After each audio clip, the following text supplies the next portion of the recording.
My daughter brought her boyfriend over to ruin our gravely ill mother-in-law's life. He made sure she didn't pass peacefully. Her boyfriend must have been on meth, replace the A with an E, and that might explain his actions, otherwise I have no idea why he did what he did. We hosted Thanksgiving this year, my husband and I, along with our 2 kids, my husband's siblings and nieces and nephews, and most importantly, my husband's gravely ill mother.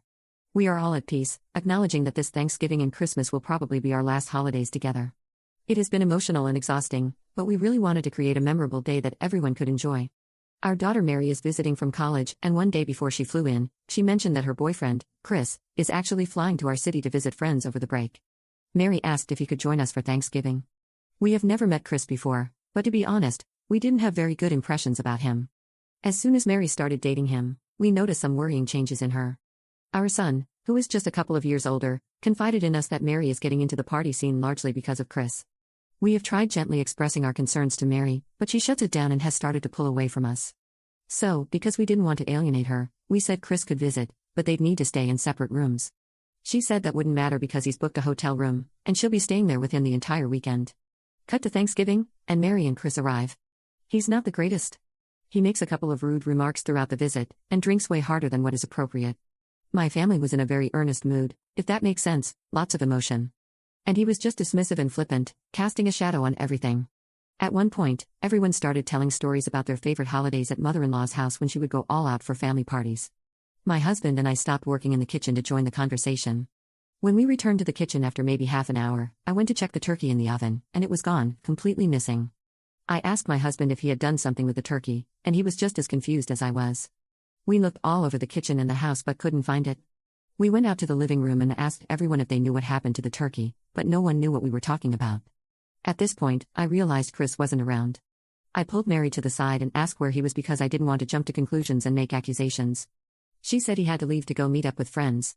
I asked her to text him and ask if he knew what happened to the turkey, and Mary kind of rolled her eyes. At this point, it's dawning on me that Chris probably stole the turkey and left out the back door while we were sharing stories with mother-in-law, but I'm just so confused about why anyone would do something like that. I can't bring myself to actually make the accusation out loud. So, we were left in the terrible position of having everything else ready, but no turkey. We had to break it to the family that we had no turkey, and everyone was confused and sad. Mary said she had to get going to an event with Chris, which deeply disappointed me. I told her as much, and she just said she'll see us again later this weekend. My in-laws went driving around to restaurants and grocery stores and pieced together enough stuff that we were able to have a meal much later than expected, but it felt like the entire day was ruined. Everyone was kind of murmuring about Chris leaving around the time the turkey disappeared, but no one wanted to actually accuse him out loud, and there wasn't any actual proof, but it's so obvious. I'm just confused about why anyone would do such a thing, and heartbroken because my mother-in-law didn't deserve this at all. At one point, she teared up but pulled it together. I'm also increasingly angry with my daughter, but I feel like I can't say anything because she'll just pull away more.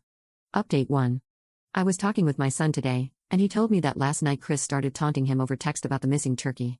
So that settles it. Chris stole the turkey basically as a big F you to all of us. My son didn't say anything at the time because he didn't want to make people more upset than they already were. One of my husband's siblings is very mad at us for how things turned out and how mother-in-law was disrespected. The sibling is not talking with us right now. I've tried calling and texting Mary, but she is ignoring me so far. That's all I have to say about this. Update 2. Hi everyone, it's been a year since the incident and my son encouraged me to write an update. Last year, I hoped to talk with Mary in person about what Chris did, but she blew me off and didn't visit home for the rest of Thanksgiving weekend. We spoke briefly on the phone a few days later, but she denied that Chris stole our turkey, even though Chris taunted my son about it. Unfortunately, my mother-in-law passed away about 2 weeks after Thanksgiving. The ripple effects were profound. Our family expected her to live through Christmas, so it was very difficult to lose what we thought would be her last holiday. And it was even more bitter that the Thanksgiving that was her actual last holiday was ruined by Chris and his incomprehensible theft. From there, it got even worse. Mary flew in for my mother-in-law's funeral and mentioned that Chris might travel with her to see a concert in our city. We made it clear that he was not welcome in our home or at the funeral, so he ultimately stayed at their college.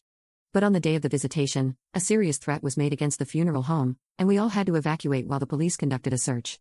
They said they had received an anonymous tip that something dangerous was planted in the vicinity. The police were never able to prove it, but I strongly suspect Chris made the threat. My mother-in-law's visitation was significantly cut short, and she was denied a dignified end. Some people who wanted to pay their respects ultimately could not because of the evacuation and inspection. One of my husband's siblings has gone no contact with us because they blame my husband and me for ruining the end of mother-in-law's life by inviting Chris to Thanksgiving last year. Mary refused to take any responsibility for how her relationship with Chris has damaged our family. So, my husband and I have mutually decided to go no contact with Mary. My son has minimal contact with her and follows her on social media, and apparently Mary and Chris are still together. I'm sorry I have such a sad update, but my family and I are very grateful for all the support we received last year, thank you.